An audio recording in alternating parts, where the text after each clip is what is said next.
Olá, está começando mais um programa Uniso Comunidade. No programa de hoje vamos conhecer mais sobre um estudo que está sendo feito no Hospital Veterinário da Uniso, com macacos e também falando sobre a febre amarela. Para falar sobre esse assunto, estamos recebendo o médico veterinário, o professor Rodrigo Teixeira. Vamos receber também no programa o professor Adilson Espim. Ele vai falar sobre o projeto Administra Ação.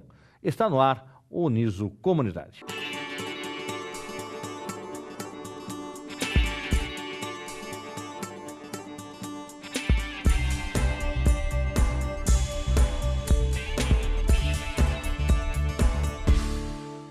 Estamos recebendo nesse bloco o médico veterinário Rodrigo Teixeira, professor da Uniso, que vai nos contar sobre o projeto que vem sendo desenvolvido de necrópsia de macacos e o estudo da febre amarela. Professor Rodrigo, muito obrigado pela sua presença. Como de praxe no nosso programa, a gente quer conhecer um pouco mais o nosso entrevistado. Gostaria que o senhor falasse da sua graduação, da sua titulação e da sua experiência profissional. Bom, primeiro eu que agradeço a oportunidade de poder falar de um assunto tão importante, tão pertinente. Eu sou médico veterinário de formação, sou mestre em biologia animal e aluno de doutorado da Unesp de Botucatu. O senhor fez graduação onde, veterinário? Na Federal Rural do Rio de Janeiro, Universidade Federal Rural do Rio de Janeiro. O senhor é do Rio? Exatamente. Por isso que o senhor torce para o Flamengo, então? Exatamente. Eu sou o carioca mais sorocabano que existe nessa terra. E está aqui em Sorocaba há quanto tempo já? Há 22 anos. Tá, o senhor veio para Sorocaba para alguma atuação profissional? Como é que foi a sua Olha, vinda engraçado, porque eu nasci no Rio de Janeiro, meus pais são cariocas, toda a minha família é carioca, e jamais, nem sabia onde ficava Sorocaba no mapa, com toda sinceridade. Vim fazer estágio no Quinzinho de Barros, no Zoológico Sorocaba, em 91. E aí foi uma paixão de primeira vista.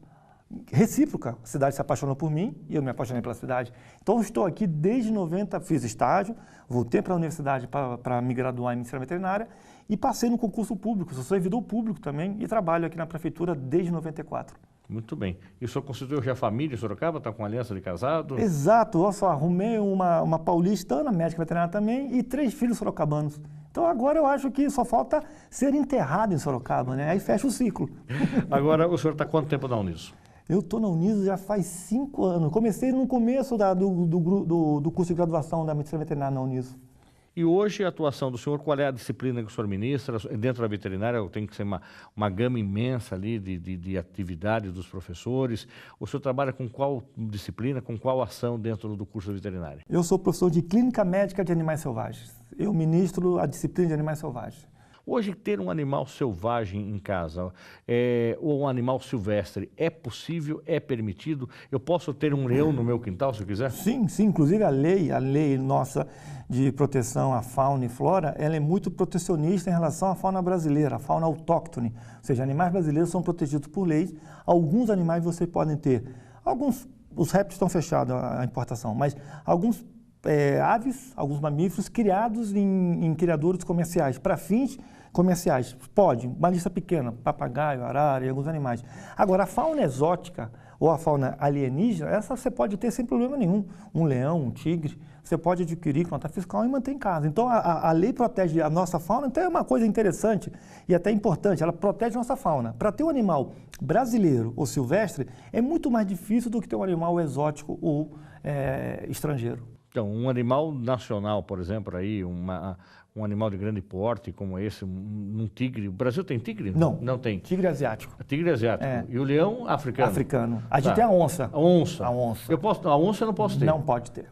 Da nossa megafauna, nós somos um país mega biodiverso. Ou seja, nós somos o terceiro país com diferentes espécies de mamíferos, de aves, de animais e plantas. Quando eu falo mega biodiverso, as plantas também entram nesse universo. A gente pensa só em animais, a gente é meio antropocentrista, né? A gente pensa só na gente. Mas quando eu falo que o país é mega biodiverso, nós temos a maior fauna e flora, a terceira colocada de fauna e flora do mundo. Se isso fosse transformado em dinheiro, a gente seria uma potência sem sombra de dúvida. Só para você ter ideia, fugir um pouco da nossa área, nós somos o país que tem mais biodiversidade de palmeiras.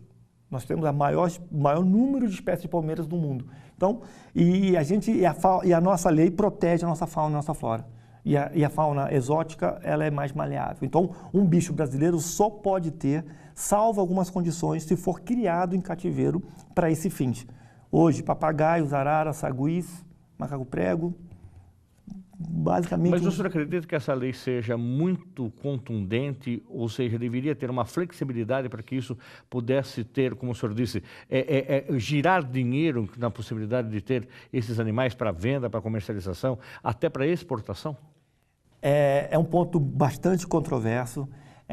Eu não tenho opinião formada sobre isso, mas eu sei que quando você impede, quando você não legaliza, quando você deixa uma coisa assim não muito clara, abre chance para você fazer o paralelo ao black. Então, aí que a gente vê aquele absurdo do número, principalmente de papagaios, que vem dentro de tubo, vem dentro de meia, vem dentro do sapato, contrabandeado de outros estados, é isso? Exatamente. E esses animais tendem a morrer com certeza, saguida do mesmo jeito? A estatística, ela é corretíssima, ela já é estudada. De cada 10 animais que são tirados do ambiente natural, apenas um sobrevive. Então, quando você vê um papagaio em casa, você faz a conta que 9 morreram. Você vê esse papagaio, 9 morreram. Tá? Isso é fato. Então, para cada um que chega, 9 morrem nesse processo todo. Então, mais uma vez, não vamos polemizar, acho que vamos conversar sobre outra coisa, mas é mais ou menos legalizar ou não drogas. Tá. Né? Mais ou menos o mesmo... Mesma linha de raciocínio. Exatamente, mesmo raciocínio. Então, é muito polêmico. Eu gosto de discutir, mas acho que esse programa ia demorar uns 2 dias para a gente acabar. Mas a gente vamos falar de um assunto também que é interessante. O senhor falou aí da gente ter um animal silvestre em casa, um animal que seja trazer um leão. Qual é o risco, de repente, eu consigo domesticar um leão? Não consigo? Não. Ele não vai virar o meu cachorro? Não consigo dormir com ele na minha cama? Não faça isso em casa. Tá. E outra coisa, o leão é um gato com 250 quilos. Se o leão, porventura, brincar com você, querendo ou não querer te machucar, ele pode te machucar. Então, se você tem um gato de 5 quilos, o potencial de agressão dele é limitado. Mas ele ainda machuca, ele pode arranhar, ele pode morder, enfim. Multiplica esse gato que você tem em casa por 25 vezes. É o leão. Então, não. Para isso existe zoológico, que o pessoal também é contra zoológico. Mas para isso existe zoológico. Deixa os animais selvagens num zoológico. Quem gosta, contempla. Quem não gosta, continue sendo contra zoológico. Mas o zoológico tem essa função de expor, proteger a fauna. Professor, especificamente agora, nós tivemos recentemente uma contaminação muito grande e uma discussão muito grande, uma divulgação na mídia sobre febre amarela. E aí acabou entrando um macaco na história e o macaco, muita gente entendeu que ele foi o vilão. Tá? Então, se entendeu que, olha, não mate o macaco porque o macaco é o vetor da febre amarela. Não, o macaco é vítima da febre amarela. Como é que ficou entendido? O senhor entendeu que a mídia também fez um trabalho correto ou, em vez de ajudar, acabou prejudicando mais ainda que a divulgação da história do macaco? Eu sou fã da mídia. Eu acho que a mídia tem um papel importantíssimo na sociedade. Eu acho que o papel da mídia é informar a sociedade. Nós, formadores de opiniões, temos que zelar por essa informação, pela qualidade e pela quantidade. Eu acho que a mídia fez o papel certo, mas a sociedade não soube interpretar isso. A sociedade estava envolvida emocionalmente com a causa. Então, quando você tem emoção nesse processo, as coisas exacerbam para um lado e para o outro. Então, eu acho que o papel da mídia foi legal, mas eu acho que o recado não atingiu o público, não fez o papel direito. O pessoal ficou confuso. Então, mais uma vez, febre amarela não é transmitida diretamente do macaco para a gente. Na verdade, todos somos primatas, né? Primatas humanos, nós, eu e você, e primatas não humanos, são os macacos. Então, não, precisa do vetor. Sem o vetor... não. E o vetor é o mosquito. É o mosquito. Se tiver um macaco, se você tiver febre amarela e eu não tenho febre amarela, você não passa a febre amarela para mim. Precisamos do vetor para transmitir a febre amarela. Ok, então esse é mosquito que é o grande vilão da história. E por que a gente tem no macaco como, então, essa vítima e ele ser um informante de que essa doença pode chegar ao ser humano? O macaco é altamente suscetível ao vírus amarílico ou à febre amarela. Ou seja, ele é suscetível, nós somos suscetíveis a algumas doenças, os macacos a outras, os cachorros a outras. Então, cada grupo de animais, de ser vivo, tem uma suscetibilidade ou uma resistência a determinadas doenças. E o macaco é altamente suscetível à febre amarela. E ele avisa com a própria vida, ou seja, ele paga com a morte, avisando que ali está circulando o vírus amarílico, o vírus da febre amarela. Então, o macaco, ele é sentinela. Se não houvesse macaco, a gente só saberia que teria febre amarela quando alguém fosse positivo para a febre amarela, possivelmente no exame pós-mortem, numa necrópsia ou numa autópsia, porque a gente não teria essa informação, não tem como você ver o vírus, você não vê o vírus, né? Então o vírus é um ser microscópico, está dentro do indivíduo, causa uma hepatite fatal no primata, tanto no primata humano, eu e você, quanto no primata não humano, o macaco, só que no macaco ela é muito mais potente, ela mata em dias, em horas. Então o macaco sucumbindo, morrendo de febre amarela, ele avisa a população, né? O macaco não fala, mas você viu o macaco morto e você vê os sinais clínicos da febre amarela, você pode confirmar que aqui está circulando o vírus da febre amarela. E que tipo de macaco, professor? Nós temos aí algum tipo mico, um outro macaco maior, um macaco prego, que macaco que é esse? Então, a tarefa começa a complicar um pouco, porque só de primatas não humanos o Brasil possui 139 espécies. Ou seja, teoricamente, todas as 139 espécies são suscetíveis ao vírus amarílico. Mas nós temos aqui na nossa região o aluata, nome científico, mas traduzindo é o bugio. O macaco bugio, ele é o mais suscetível. Depois vem os calitrix, que são os saguis, e por último o macaco prego. Agora o bugio é um macaco já grande, né? Sim, 5 a 6 quilos. 5 a 6 quilos. O nosso maior macaco é o muriqui, 14 quilos. Nosso menor macaco é o sagui-leãozinho, 200 gramas. Então nós temos partindo de 200 gramas para 12 quilos. O bugio está no meio, 6 quilos o macho, 4,5 quilos, 5 quilos a fêmea. O senhor falou, nossa região, onde são as matas que esses macacos habitam e que consequentemente começaram a aparecer mortos? Bom, vamos começar pela região metropolitana de Sorocaba, que é onde a gente está inserido, né? Sorocaba não tem muito mata, né? Não sobrou muita mata em Sorocaba.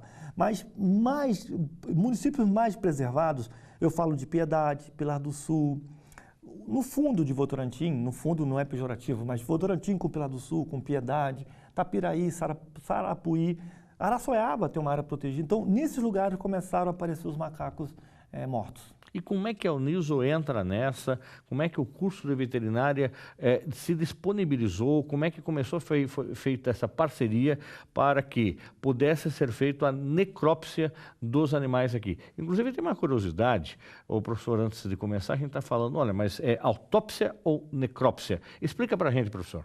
Necrópsia é quando um ser humano faz um exame pós-mortem em um outro animal. E autópsia, quando o ser humano faz o exame pós-mortem, o mesmo exame pós-mortem na própria espécie. Então, eu realizo uma autópsia, o médico, melhor falando, o médico realiza uma autópsia no paciente humano. E o médico veterinário realiza uma necrópsia no paciente animal. Muito bem, então a gente já aprendeu isso, a diferença de autópsia para necrópsia e por que e como a Uniso entrou nesse projeto todo para discutir, para analisar a situação desses animais mortos e de fato confirmar se são vítimas da febre amarela.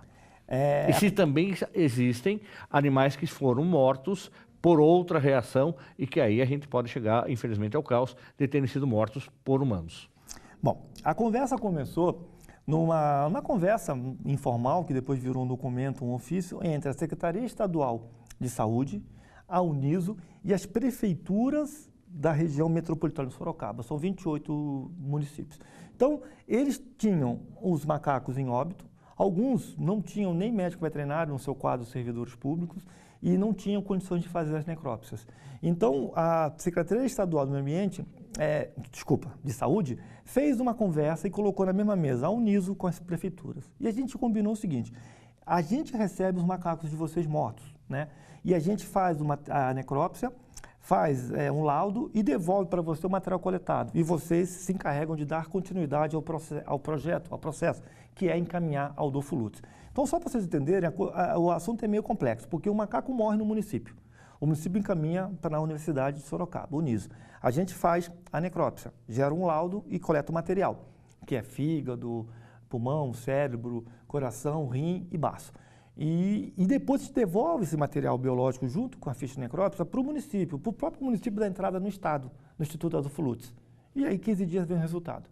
Então a gente começou isso já no meio do ano passado. Já começamos no primeiro animal que morreu foi em maio de 2017. E até hoje a gente está recebendo alguns animais. Agora, quanto tempo o animal precisa chegar na Uniso para fazer a necrópsia com qualidade? Porque, de repente, morreu lá em Pilar do Sul, alguém recebeu, achou o animal, avisou para a prefeitura tem que deslocar uma equipe para poder chegar, que não é lugar fácil acesso, aí põe o animal onde? Põe dentro de uma caixa de sapato, embrulha no jornal, traz um caixão de defunto. Como é que faz para o animal chegar aqui? Em quanto tempo faz esse exame? Bom, a gente segue o manual do Ministério da Saúde. O Ministério da Saúde fez um manual muito bem elaborado que fala sobre coleta de material durante epizotia de febre amarela. E ali no manual, 128 folhas, está tudo bem escrito. O animal tem que ser recolhido e colocado numa caixa térmica, no isopor, com gelo, encaminhado com gelo para a Uniso. O manual fala que do óbito até a coleta material, 8 horas, é o ideal. Mas a gente não tem como precisar que horas que o macaco morreu. Não é? Nós temos hora para nascer, dia, segundo, horóscopo, signo e local. O macaco não. Ele morre e a gente só encontra o macaco morto. Então, a gente tem como saber se o animal morreu há muito ou pouco tempo. A gente consegue saber. Mas eu falo para os municípios, vocês coletem todo o material, coloquem gelo e tragam para mim. Eu me viro. Porque eu vou coletar material. E se eu achar que tem condições, eu coleto. Se eu achar que não tem condições, eu não coleto. De 60 animais, a gente não coletou de 3, que estavam em estado adiantado de autólise, ou seja, era uma pasta gel de macaco, então não dava para coletar. Então estava em estado de decomposição. Agora os outros, a grande maioria, eu coleto. Eu recebi material muito fresco, material bom e material autorizado. Eu coleto tudo, mando para o município se encaminha de carregar. Porque, na verdade, o que interfere na qualidade do exame. Mas mesmo um animal com mais de 8 horas morto pode estar com vírus amarílico lá dentro.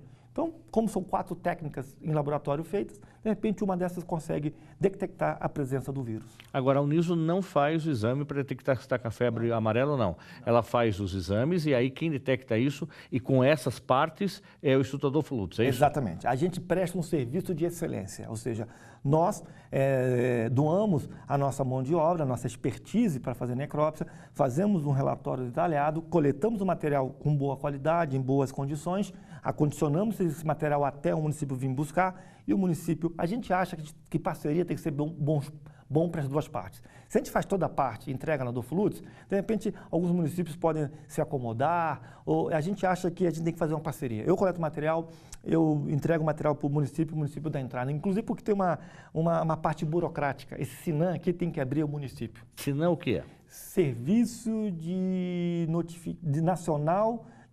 Serviço de Notificação de Agravos Nacionais. Ou seja, é um número que a gente vai dar para aquele evento. Algumas enfermidades são de aviso compulsório.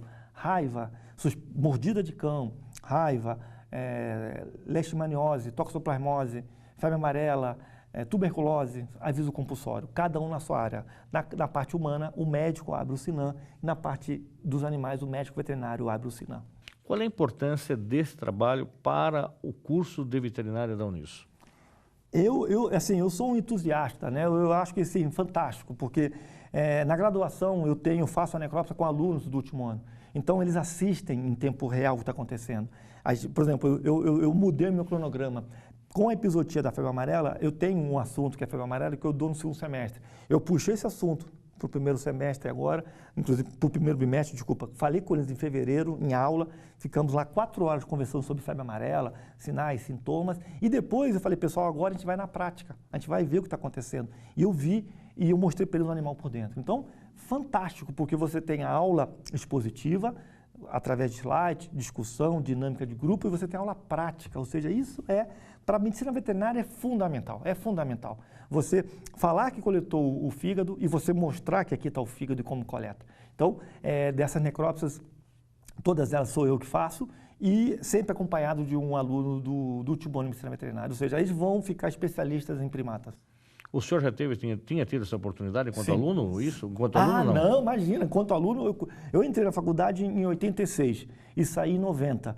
Eu nunca realizei uma necrópsia no meu curso de graduação, nunca realizei uma necrópsia de um animal selvagem. E aqui o pessoal tem essa chance. Então, isso é muito importante. Eu estou no céu, estou no céu e estou contente por eles.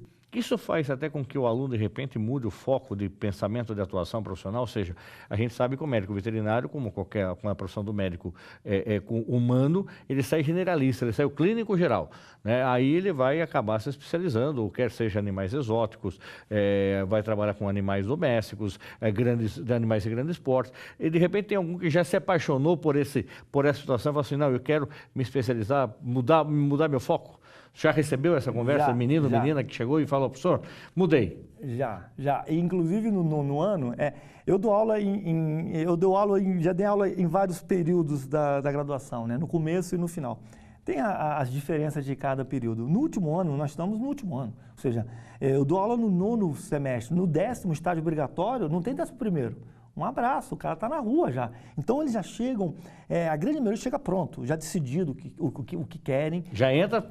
Já entra decidido, porque, na verdade, como você chega nessa decisão? Você chega por erro e acerto, por isso que você tem que fazer estágio. Eu fiz estágio numa granja de suíno. Na verdade, eu não gosto, a única coisa que eu gosto do porco é do bacon. Eu não gosto de porco, mas eu fiz estágio numa granja de pintinho. Mas para quê? Para ter certeza que eu queria trabalhar com animal selvagem. Quando entrei na granja de suíno, lá em 86, eu falei, nossa, como eu quero animal selvagem. Fiquei um mês. Depois que eu fui para a granja de galinha, de pintinho, eu falei, nossa, eu adoro animal selvagem. Ou seja, os estágios servem para isso, para você ter certeza que você quer fazer uma coisa ou você ter certeza que você não quer fazer aquilo. O pessoal no 9º período, teoricamente, todos já chegam decididos. Tem alguns que chegam assim, professor, eu estou formando e não sei o que eu quero fazer. O que você gosta? Eu gosto de cachorro, gato, papagaio, periquito, inspeção, queijo. Bom, você gosta de tudo? Tudo bem, não tem problema. Eu acho que nessa fase você não deve fechar, você deve abrir o seu leque, mas você tem que decidir uma área. Pequenos, grandes, clínica, cirurgia. E aí já estou indeciso. Quando eles veem o manejo com o animal selvagem, tem um cheiro diferente, tem uma característica diferente. Os animais selvagens, eles cheiram natureza, né? É uma coisa maravilhosa. Eu não consigo explicar porque eu sou apaixonado por animal selvagem. Então eles veem primeiro a paixão que eu tenho com aquilo. E acaba a necrópsia, uma aluna falou, pô, você estava na dúvida, eu quero trabalhar com o que você trabalha. Pô, é tão legal. Olha só, já ganhei o dia. Melhor que o salário daqui da Uniso. Já ganhei o dia, porque uma pessoa que estava em dúvida, eu consegui captar, ou coaptar, ou abduzir, não sei o termo que vocês queiram usar, para trazer para animal selvagem. E nós precisamos de profissionais. Toda a grande maioria quer trabalhar com cachorro, com gato, com cavalo. Com os pets, querem ficar em centros urbanos. A gente precisa de profissionais. Nós somos um país mega biodiverso. A gente precisa de gente no campo e a gente não tem. Então, eu acho que a Uniso está descobrindo o filão, melhor, está ofertando ao aluno um filão que poucas universidades conseguem fazer. Eu acho isso muito importante. Então, é um diferencial, né, de você conseguir falar de animais selvagens com a mesma propriedade que as outras disciplinas, não desmerecendo as outras áreas, claro. Agora, professor, teve algum caso de algum macaco que o senhor recebeu para fazer necrópsia e que o senhor detectou que ele foi morto pelo homem? Bom, essa é a parte triste da nossa conversa, né? Inclusive, estou escrevendo um trabalho, um artigo científico, que dos 60 macacos que a gente fez necrópsia, eu terminei 28, mas a grande maioria foi morta por agressão, por ação antrópica, por agressão do ser humano. Ou seja, por que eu estou falando isso para você? Eu tenho uma prova disso, o macaco chegou morto. Eu fiz a necrópsia. A gente tem uma vantagem, como nós temos um raio-x na veterinária, todo animal, antes da necrópsia, é feito uma radiografia. Então, eu tenho lá informações que eu não teria com o olho nu. Então, por exemplo, o macaco, a gente fez lá uma radiografia, tinha fratura de crânio. Ou seja, ele paulada? Pancada na cabeça.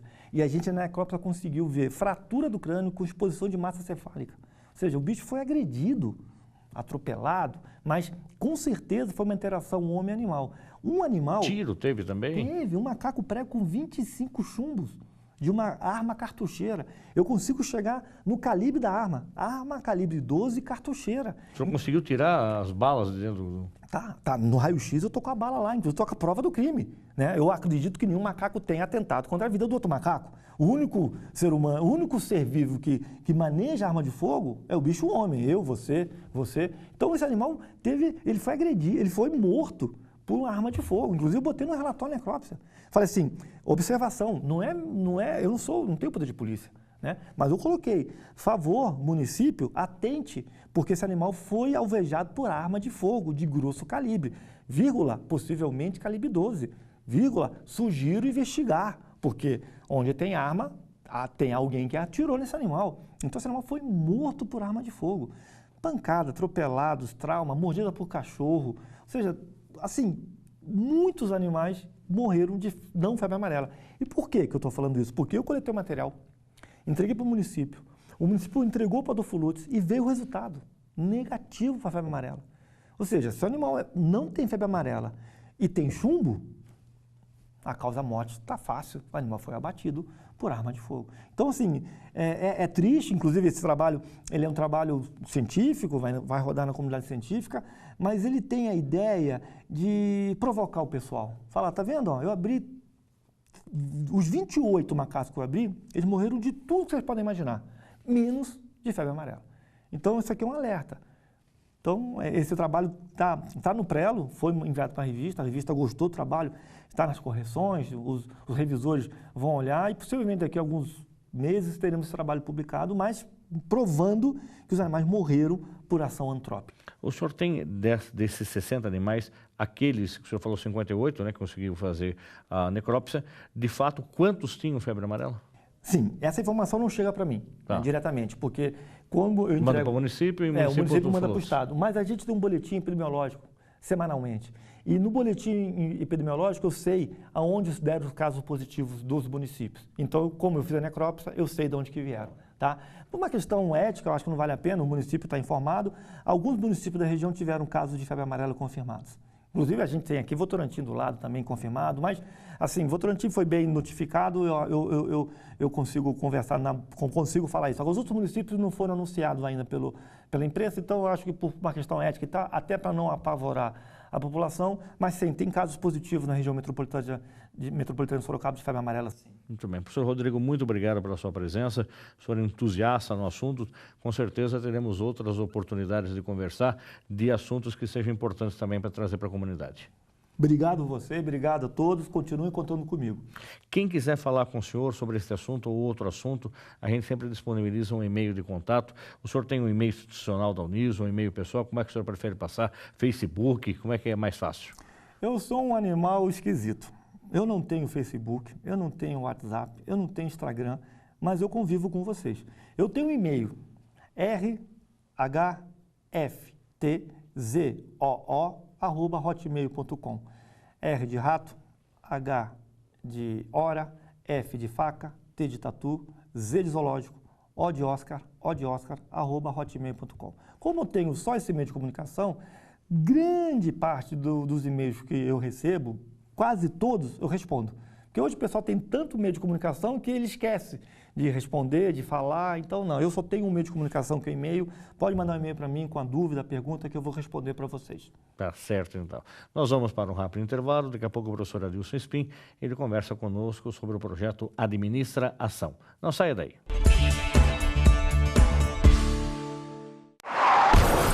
A cada 1000 atropelamentos, apenas 9 saem ilesos. É na faixa que o respeito pede passagem. Pedestre, sinalize com o braço estendido a intenção de atravessar na faixa. Condutor, freie para que o pedestre passe com segurança na faixa. Use o pisca-alerta para avisar o veículo de trás da sua intenção de parar para o pedestre. Com atitudes simples, fazemos um trânsito melhor.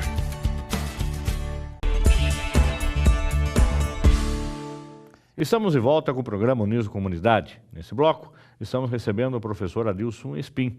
Ele vai nos contar sobre o projeto da Uniso Administração. Professor Adilson, muito obrigado pela sua presença. Como de praxe, a gente conhece um pouco mais o nosso entrevistado. Gostaria que o senhor falasse a respeito da sua graduação, da sua titulação acadêmica e de quanto tempo está na Uniso. Ok, agradeço o convite. Eu estou na Uniso há 9 anos. Eu sou formado aqui na Uniso no curso de administração, fiz pós-graduação MBA em operações e logística, mestrado em educação na Uniso. Hoje estou no doutorado, sou doutorando aí da área do curso de educação também. Antes de dar aula, o senhor tinha uma atuação profissional em que área? Eu trabalhei por algum tempo no comércio, em Sorocaba, depois eu fui para a indústria, trabalhei na indústria. Assim que eu fui contratado pela Uniso, aí eu saí da indústria e fiquei só na universidade. A indústria o senhor fazia qual área? Atuava em qual Eu área? era da área de expedição de materiais. Muito bem. Logística. É importante isso, professor, quer dizer, que essa experiência que o senhor traz do comércio e também da indústria para a atividade profissional que o senhor desenvolve como docente hoje, porque é uma pergunta que eu acredito que o senhor já deva ter ouvido. Tá? A professora, além de dar aula, o senhor trabalha? Então parece que o professor ele tem uma experiência só acadêmica e não tem experiência profissional. Como é que o senhor vê e coloca esse peso da sua experiência profissional na sua carreira acadêmica? É comum essa pergunta mesmo em sala de aula, né? Se o professor também trabalha além de dar aula, né? Embora eu sempre falo para os alunos que quando você faz realmente o que você gosta, não é nem trabalho, né? É um prazer estar em sala de aula, mas a vivência no comércio, na indústria, proporciona hoje experiência e exemplos em sala de aula. Então a gente pode falar, olha, a teoria é essa aqui e a prática é essa que realmente está linkada com a teoria, né? Então por isso que é importante você ter a teoria em sala de aula e os exemplos práticos do dia a dia, o que pode ser aplicado no comércio, na indústria. Essa vivência é muito importante. Muito bem. Professor, agora vamos falar do projeto Administração. É um projeto que ele já existe há um certo tempo na universidade. Nós tivemos a oportunidade de conversar com outros professores que já passaram pelo projeto e que agora o senhor também está trabalhando nele. E o projeto recebeu recentemente um selo social. Então, eu gostaria que o senhor contasse um pouco a trajetória do projeto, há quanto tempo o senhor está acompanhando e, consequentemente, a importância desse selo. O projeto de administração ele acontece no curso de administração desde 2005. Inclusive, hoje, o nosso reitor, o professor Profeta, ele que deu início a esse projeto em 2005. E todo semestre ele acontece no 7º período, né, onde os alunos colocam em prática toda a teoria que eles aprenderam nesses 7 semestres. Toda a teoria que eles aprenderam eles vão colocar em prática nesse projeto. Então, eles escolhem uma instituição sem fins lucrativos e desenvolvem um projeto prático lá dentro, né? É muito proveitoso isso porque hoje, por exemplo, em números aí, nós já tivemos aproximadamente 3.000 alunos que participaram do projeto de administração, que fizeram isso acontecer, né? O mérito é todo dos alunos que realmente encaram, se engajam nesse processo. Tivemos aí em valores mais de 3 milhões de reais arrecadados, inseridos nos projetos, né? Mais de 560 projetos realizados. Então, Agora, os projetos propriamente ditos, o que são?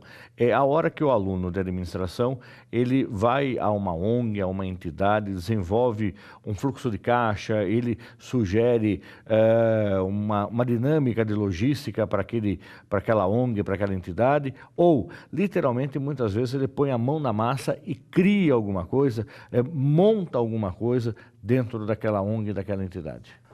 O foco nosso com o projeto de administração é realmente mexer na estrutura da entidade, né? Então, eles fazem reformas de brinquedotecas, bibliotecas, trocando piso, rebocando, pintando, forro. Então, várias atividades estruturais mesmo. Paralelo a isso, nós iniciamos também, já no semestre passado, um projeto de sustentabilidade, onde os alunos fazem um diagnóstico através de uma ferramenta que nós chamamos de análise SWOT, identificando os pontos fortes e pontos fracos da instituição e propõe também um projeto teórico também para que a instituição, identificado o ponto fraco dela, ela possa transformar isso em algo que ela tire vantagem depois, né? Uma vantagem assim que ela tiver alguma ameaça do mercado, ameaça externa, algum problema, ela possa resolver isso. E hoje nós tivemos, já há uns 2 anos, que saiu o novo marco regulatório das entidades sem fins lucrativos, e isso afetou bastante a arrecadação de verbas das entidades. Então, a gente propõe para os alunos, além de eles fazerem um projeto estrutural, onde vai ficar lá uma melhoria, uma benfeitoria na entidade, também propor um projeto onde possa ter uma sustentabilidade financeira, onde a entidade possa desenvolver alguma atividade, que ela possa ter fundos para se manter. Essa é a maior dificuldade hoje que o senhor percebe nas entidades e que os alunos, de repente, com o que eles trazem de teoria, eles conseguem ilustrar, mostrar, apontar e ter até solução para essa entidade, porque existe muita gente querendo fazer o bem, mas uma dificuldade imensa nessa crise que a gente está vivendo de angariar fundos, como o senhor disse. De repente, a pessoa fazia uma doação de 10, 15, 20 reais por mês e hoje ela começa a diminuir essa arrecadação ou não faz mais. Mas a entidade precisa atender ao número de crianças, ao número de idosos, ao número de necessitados e portadores de alguma doença, que de repente aumentou por causa da crise. Como é que é esse conflito, de repente, que o aluno começa a perceber de perto?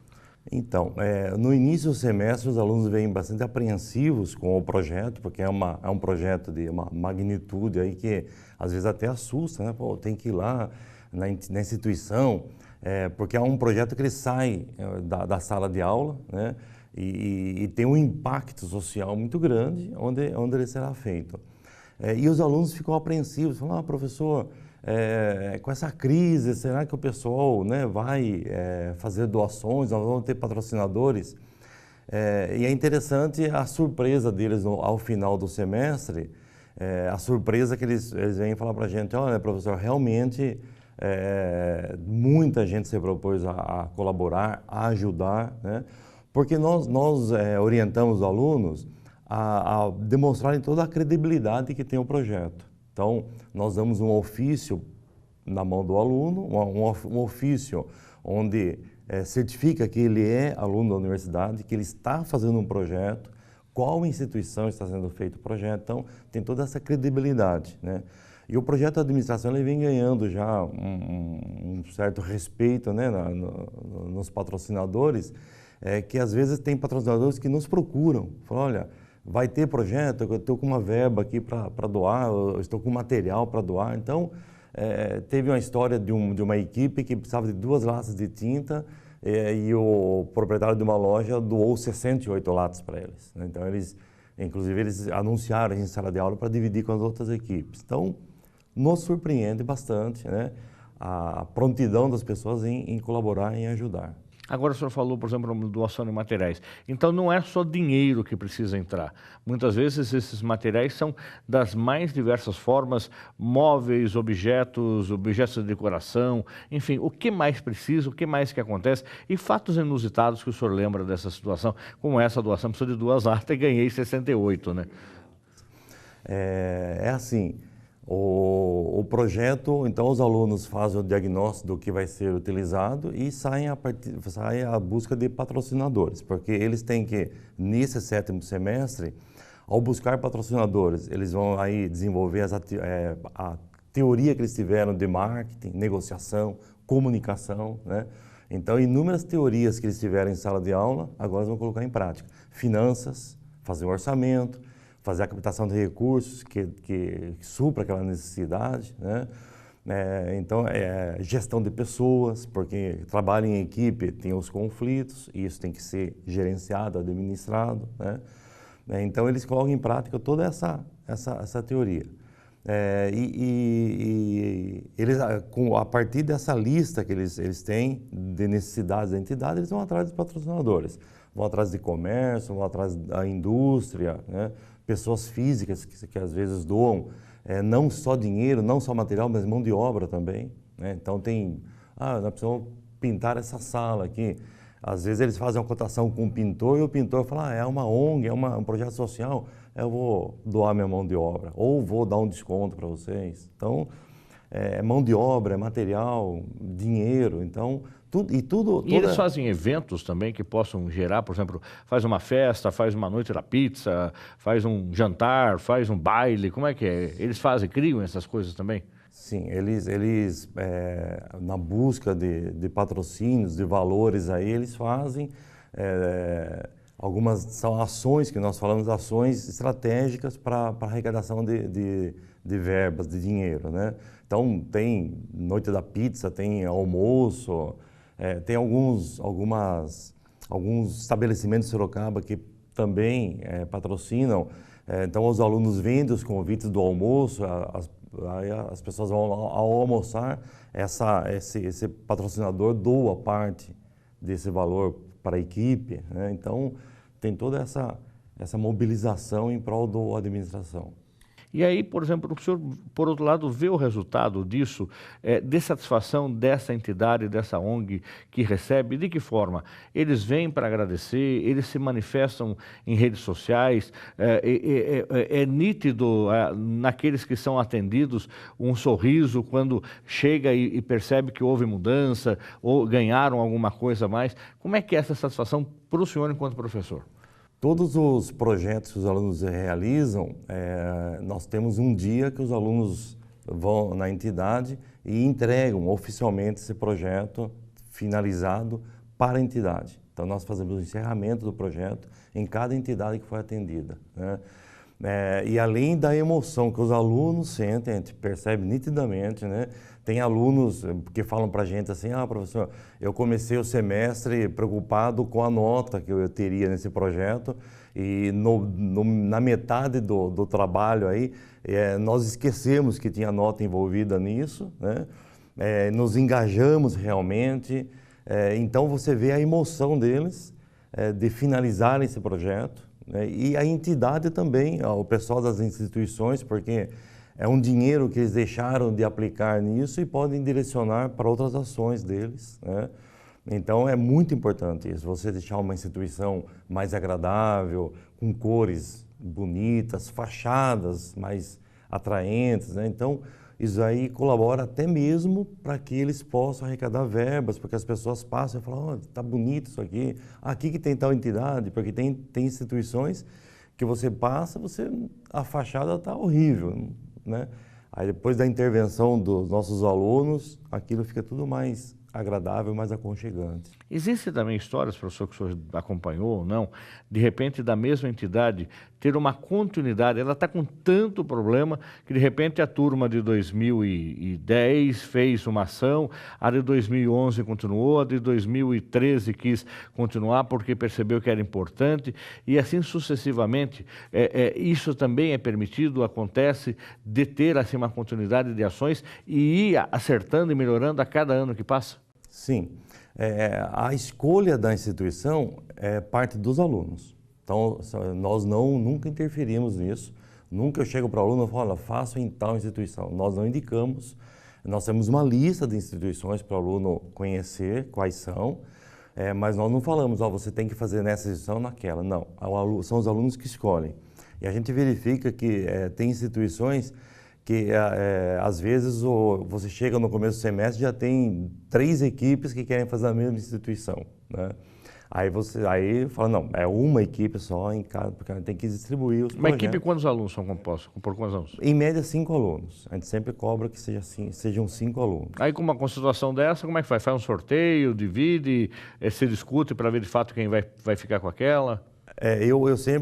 Aconteceu esse semestre, inclusive, 2 equipes queriam fazer a mesma instituição, então eu falo para eles, olha, vocês conversem entre vocês aí, façam uma reunião entre as 2 equipes e vocês decidam o que eles vão fazer. Eu não interfiro nisso daí. Então, também não pode 2 equipes atuarem numa só? Não pode, eles têm que escolher uma só. Aí eles conversaram e se acertaram, aí... Uma delas assumiu. Eles têm que... são conflitos que eles têm que gerenciar, inclusive no mundo corporativo, né? Então eles já vão tendo essa dinâmica até mesmo em sala de aula.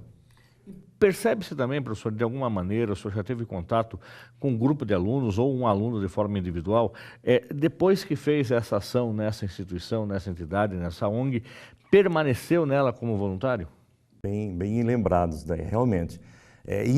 A nossa satisfação é essa, quando nós chegamos, voltamos numa instituição e a pessoa ela fala assim, olha, aquele aluno, aquela aluna que fez aquele projeto, ela continua vindo aqui ainda, ou os alunos nos procuram, falam, professor, continua indo lá. Esse é o nosso propósito, né? Que o aluno conheça o terceiro setor e faça parte, se engaje nessa causa aí, né?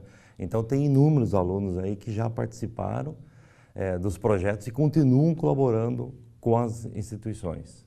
Isso depende de denominação religiosa, de se atende portadores de alguma dificuldade, uma deficiência, se atende animais, animais, enfim, qualquer tipo de ONG, qualquer entidade pode ser assistida, uma igreja pode ser assistida, enfim. Desde que ela seja sem fins lucrativos, qualquer entidade, né? Nós tivemos projetos aí sendo feitos em lar de animais, em abrigo para animais, idosos, crianças, todo tipo. O senhor tem uma relação, que o senhor disse, dessas entidades. Essa relação, quem disponibiliza para saber se a entidade, de fato, ela é autêntica, ela funciona de verdade, para não ser, de repente, uma entidade picareta por aí que chega aqui na Uniso e fala, olha, eu também precisando de apoio, e aí não se observa isso e, de repente, lá na frente foi perceber que era uma entidade falsa ou era um estelionato, enfim, como é que é a preocupação também para o aluno não cair numa enrascada? Nós procuramos em sites, como o site da prefeitura, por exemplo, que tem um cadastro de entidades, né? E nós temos alguns documentos que os alunos preenchem também com dados da instituição, né? Então, se ela tem CNPJ, se ela tem qual a razão social dela, tempo de abertura. Então, tem alguns documentos que os alunos também, eles têm que solicitar na instituição, né? Para a gente também verificar essa credibilidade que ela tem, né? Porque, embora nós temos uma lista, essa lista nunca está completa, porque sempre aparecem alunos falando, professor, eu moro na região, eu moro em Sarapuí, eu moro em Itapetininga. Então atinge outras cidades também? Sim, Piedade, o aluno fala assim, eu quero fazer uma instituição lá na minha cidade. Se a equipe concordar, não tem problema nenhum, pode fazer, né? Então nós já tivemos projetos em Sarapuí, Piedade, vários projetos em Piedade, Itapetininga, não tem problema nenhum. A equipe resolveu, decidiu lá entre eles, pode ser feito sim. E o que é esse o selo social, que eu gostaria que o senhor até mostrasse, que o projeto, ou a Uniso, recebeu recentemente? Esse aqui é um certificado, né, chamado selo social. É uma instituição chamada Instituto Abaçaí, de Santa Catarina, que ela é detentora da marca selo social. Então, a Uniso foi convidada o ano passado a participar do selo social por motivo do nosso projeto de administração. Embora a universidade tenha inúmeros outros projetos sociais na área da saúde, direito, né, jornalismo, inúmeros projetos sociais aí, mas nós entramos inicialmente com o projeto de administração. Esse instituto, ele propõe algumas atividades, nós tivemos reuniões quinzenais, né, durante um ano, reuniões quinzenais, onde eles fazem uma aproximação do primeiro, segundo e terceiro setor, os órgãos públicos, né, a prefeitura, que entrou com toda a base para isso, a iniciativa privada e as organizações sem fins lucrativos. Então, esses três setores se reúnem quinzenalmente, onde nós tivemos atividades propostas pelo Instituto Abaçaí, no sentido de fazer, inclusive, essa inter-relação e também orientar as ONGs no desenvolvimento de projetos para captação de recursos. Então, porque às vezes tem algumas instituições aí que perdem de receber recursos por não saber preencher um projeto corretamente. Então, eles fazem toda essa orientação, né? E depois também, como nós cadastramos o projeto de administração, todo o impacto social que esse projeto tem, né, na vida dos alunos, na vida dos seus familiares, porque todo mundo é contagiado, né, pelo bem que isso aqui faz para a gente, na vida dos alunos, familiares e na vida dos assistidos pelas entidades, né? Então, esses impactos somados aí proporcionou a Uniso receber o selo social, né, que inicialmente é pelo projeto de administração, mas agora no próximo ciclo de 2018, nós vamos escrever outros projetos também que nós temos na casa aqui, né? Agora, por exemplo, o senhor disse aqui, de repente as entidades têm direito até a pleitearem mais verbas públicas ou verbas privadas através de projetos aí de incentivo. E isso também o aluno acaba orientando, acaba mostrando como fazer, porque, como o senhor disse, a entidade muitas vezes é tocada aí no braço, né, no dia a dia, mas não tem tempo de fazer esse tipo de coisa. Então, isso também a administração acaba mostrando esse caminho. Sim, tem muitas instituições que elas partem de um sonho, né, muito bem colocado assim, mas é um sonho. E às vezes falta essa parte mais técnica, falta essa visão de projetos, onde nós damos todo o embasamento para o nosso aluno, tá? E com as orientações que também, a gente está sempre aprendendo. Então, eu aprendi muito nessas reuniões que tivemos no Selo Social, aprendi bastante, e aplicando essas técnicas em sala de aula, transmitindo para os alunos, para que eles orientem as instituições. Fala, gente, tem muitas empresas que ou por força de lei ou por iniciativa de seus proprietários, seus diretores, eles têm verbas, né, para serem destinadas, mas tem que ter um projeto. Tem que ter um projeto para isso, tem que ter algo lá que prove realmente. Não é bater na porta e falar, viu, você pode me ajudar? Não é assim? Não. Tem que ter um projeto, tem algumas fases para serem preenchidas. Então, porque quem está dando o dinheiro, ele quer saber onde vai ser aplicado aquilo lá, né? Ele quer saber de que forma aquilo vai ser aplicado e qual o resultado daquilo, qual o impacto. Nós chamamos de impacto social. Qual o impacto que aquilo vai ter? Então, quando você aplica um dinheiro em algo, você quer ver o resultado daquilo, né? Embora, quando alguém doa para uma instituição, ele não está visando lucros, mas está visando ajudar o próximo, então ele quer ver o resultado, se está sendo bem empregado mesmo esse dinheiro. Professor, quem quiser ser contemplado com o projeto dos alunos, como é que faz? O senhor tem um e-mail de contato, um outro caminho, de repente a entidade, a ONG, a igreja, aquele que está nos acompanhando em Sorocaba, região metropolitana, no Brasil e no mundo, de repente quer saber um pouco mais, quer copiar esse projeto numa outra faculdade, enfim, como é que faz para falar com o senhor? O sonho nosso era que o projeto de administração fosse copiado por todas as universidades, todas as faculdades, né? Porque quando a gente conhece o terceiro setor, a realidade do terceiro setor, dá uma angústia muito grande na gente de não podermos atender todas as necessidades que existem. Então, eu sempre falo para os alunos, se isso aqui fosse replicado infinitamente aí, toda a sociedade ganharia com isso, né? Então, assim, instituições que precisam de projetos. Eu sempre falo para o pessoal, nós não prometemos que vai ser atendida, porque isso vai ficar pela avaliação dos alunos, nossos alunos que vão decidir. Mas tem o meu e-mail institucional, né, adilson.spin@prof.uniso.br. Podem enviar no meu e-mail, inclusive até patrocinadores também, que de repente falam, olha, eu tenho interesse em ser patrocinador do projeto, também pode enviar, passa para os alunos. Eu não faço intermediação, né? Então eu passo para os alunos que vão negociar diretamente. Vamos repetir o e-mail, professor, qualquer? adilson.spin@profuniso.br. Muito bem, tá certo. Professor Adilson, muito obrigado pela sua participação. Sucesso para o senhor e que a gente tenha a oportunidade de trazer aqui outros projetos dessa natureza que a Uniso faz, ou mesmo do administração que vem realizando esse trabalho há bastante tempo de forma muito significativa. Eu que agradeço.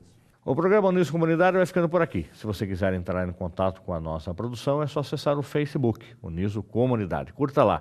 Se você quiser rever esse e outros programas, é só acessar o nosso canal no YouTube, é TV Uniso. Até o próximo programa. Até lá!